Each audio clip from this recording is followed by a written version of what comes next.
Well, good morning, and good morning from a very wet Devon. This is day 8 of the EndPoint walk that Alan and I are doing on behalf of the British Heart Foundation as we walk from Land's End to Ness Point. This is the start of the second video of a series of 4, which plots our journey across southern England from its westerlymost point to its easterlymost point. This is the first wet day we've had since we started the trip. Well, truly wet day. We've had a few showers, but nothing as consistent as this, and it's pretty wet. We started this morning from Sawton Tor with a lovely wild camp up there last night, and woke up, got our tents down just before the rain started. Got up really early to do that, and plodded round towards Oakhampton, had a coffee near the train station, and then we've gone around the edge of Dartmoor and left the Dartmoor National Park near Stickle Path. Now today we're heading towards North Taunton, and we've been very fortunate that the rugby club are allowing us to put our tents down for the night on their land because there are no campsites in that area. And for the next week or so we're going to be wandering through Devon, into Exmoor and across to Somerset before we head into Wiltshire. We're doing this because Alan experienced a cardiac arrest 4 years ago. We've got a Just Giving page, the details of which will be in the video description below. If you are willing to donate, anything donated gratefully received. But if you can't donate, please share what we're doing and spread the word. Thanks for watching.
Good morning to you. This is day 10 of our EndPoint walk adventure.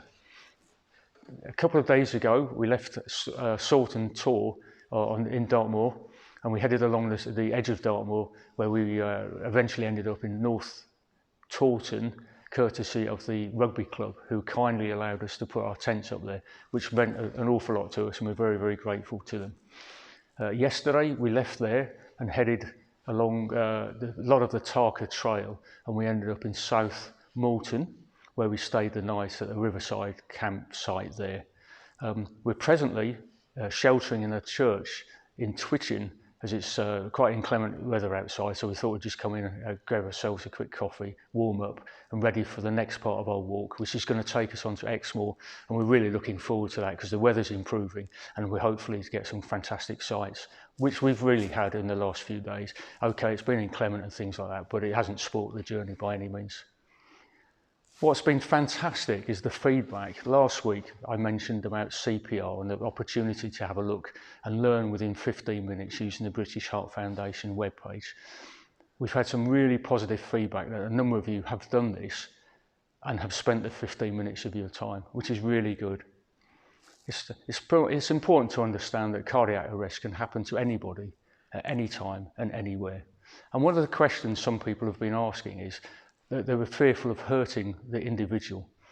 Well, as a survivor, I can guarantee and assure you that the effort that you put in on CPR and whether you break ribs, sternums, collapse lungs and things like that won't matter one bit, because the individual there is unconscious and desperately needs your help. Doing nothing, ultimately they will die, but by at least attempting CPR, you may just make a difference. It's not guaranteed, but at least you've had a go and your conscience should be clear that you've tried. Hopefully there is a positive outcome of your experience, but there may not be. And the thing is, just give it a go. But thanks a lot for your feedback, and thanks a lot for taking the 15 minutes of your time. It really is appreciated.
Good morning, and good morning from day 12 of our EndPoint walk from Land's End to Ness Point on behalf of the British Heart Foundation.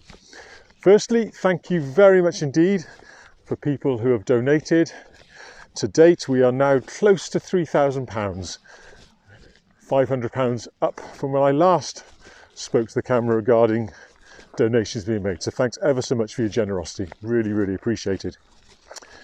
Last night we stayed in Bishop's Lydiard and we met Steve, a friend of Alan's from back in the day in the RAF when they were apprentices together, and lovely to meet him. Really nice chap, looked after us royally. He had his camper van with him, went to the pub, and this morning he's made his bacon sandwiches, cups of coffee, and set us on our way. So Steve, thanks ever so much for your hospitality, really appreciated. Since Alan spoke to the camera last, the weather dried up when we went over Exmoor. We followed a beautiful route and we camped near Wimblebore Lake, and that was a truly lovely walk through Exmoor. A long day for us, just shy of 23 miles, but it was a beautiful route and we really enjoyed it.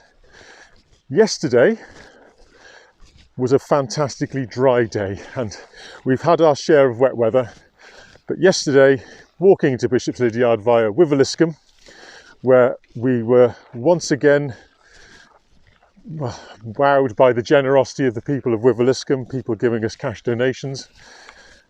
So thank you to those people as well. We then walked onto Bishop's Lydiard in wonderfully warm, dry weather, and we got all our kit dry at our campsite. Today is our biggest day of the whole trip, and we have a concern. Alan's left lower leg is causing him some considerable discomfort, whether it's shin splint starting or tendonitis, muscular, we can't really work it out. He's on the ibuprofen and the paracetamol and we're monitoring this as we go along, but it couldn't have come at a worse time because today's our longest day, 24 miles to a campsite between Street and Glastonbury. But that's the plan. It's going to rain this afternoon, sadly, so we will be wet when we arrive, but then the weather does seem to clear up for the rest of the week. So we'll keep plodding on.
Welcome to day 14 of the EndPoint walk and the end of week 2 as we walk from Land's End to Ness Point raising money for the British Heart Foundation. It's a sunny day, it's wonderful, and we've just left Warminster and we're now on the Imber perimeter path of Salisbury Plain. We've had some weather in the last couple of days and we're glad to be out of the other side. When I last spoke to the camera, we were on our way to Bridgewater, where we passed through, crossed the M5 and walked across the Somerset levels, which we can't say were particularly inspiring.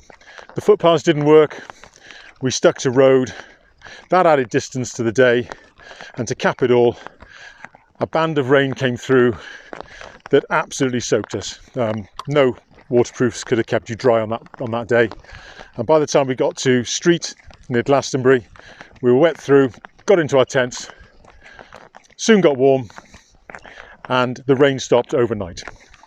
Next day, we walked through Glastonbury, through Somerset, through pretty villages, lovely scenery, and we were picked up near Kingsettle camping site by Alan's sister, Lydia, and brother-in-law, Chris.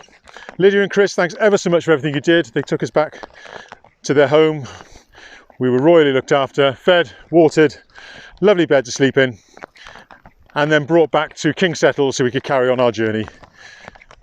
We went into the campsite, we'd already pre-booked it, and the lady there, Jenny, she refunded us our money and gave us extra. So thank you, Jenny, for what you did. And in Warminster today, we just stopped for a bite to eat at a local cafe, and the proprietor has then given us a couple of slices of bread pudding to take on our way to keep us going. So kindness continues as we head east. But this is the end of week 2. Tonight we're going to be camping somewhere near Ilstoke, and then week 3 starts as we climb over the Wansdyke and onto the Ridgeway National Trail. Thanks for watching.